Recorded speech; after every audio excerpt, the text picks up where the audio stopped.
नमस्कार सांग मैंने आपण मैंने तो कदली भजा बहुत प्रकार खाई किंतु आज मु बनई गोटे नुआ स्टाइल कदली भजा कदली एवं सजना छुईर दुईटा कॉम्बिनेशन रे बनई कदली भजा बहुत सुंदर रेसिपीटे एवं इजी रेसिपीटे तो चलतु आरंभ करवा। Welcome to Niranjan in kitchen.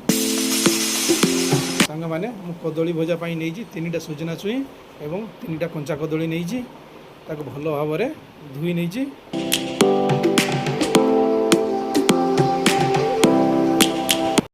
एबे हम तो साइड करनवा एवं गोटे कदली नहीं देखु दुई पटरू आम मुंड बाहर करदे एवं कदली को मझीरे कटिंग करी मझीरे गोटे दाग मारिकी समस्त चुपा को आम एमती हाथ में भल भाव बाहर करनवा। देखो समस्त चुपा आम बाहर कर नहीं आम कदली को एमती छोट छोट पीस रे कटिंग करनवा। समस्त कदली आम कटिंग कर नहीं छोट छोट पीस बहुत सुंदर भाव कटिंग कर नहीं एबे आमे ताको गोटे बाउल को बाहर करनवा। एबे आमे समस्त सजना छुई नवा एवं ताको मध्य एमिति छोट छोट पीस रे कटिंग करी सेथिरु एमिति तार देखो स्किन टा केमिति बाहर करिया पय पड़ियो। समस्त स्किन बाहर करी छोट छोट पीस रे कटिंग करनवा। देखो बहुत सुंदर भाव आमे तार स्किन बाहर करी छोट छोट पीस रे कटिंग कर नीचु एवं ताको मध्य गोटे बाउल को बाहर करनवा। एबे आमे गोटे पानी रखि दिया बाउल ताको भल भाव परिष्कार कर धोई नवा। पैन आमर गरम हो गलानी एबे आमे एथे आमे 2 ରୁ 3 चामच तेल ऐड करवा।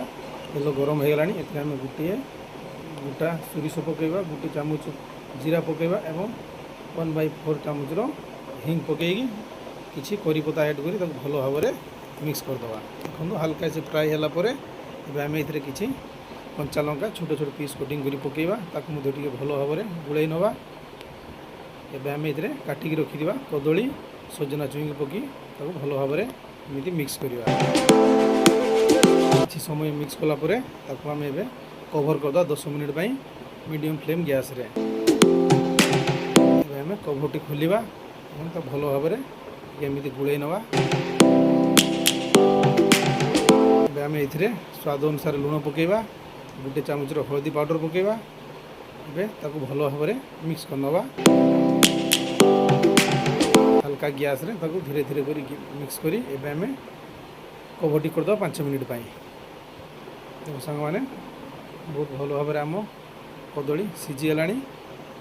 एबे हमें एतरे हमें गोटे रेड चिली पाउडर पकेबा, गोटे चामच धनिया पाउडर पकेबा एवं ताको मध्य भल भाव मिक्स करवा।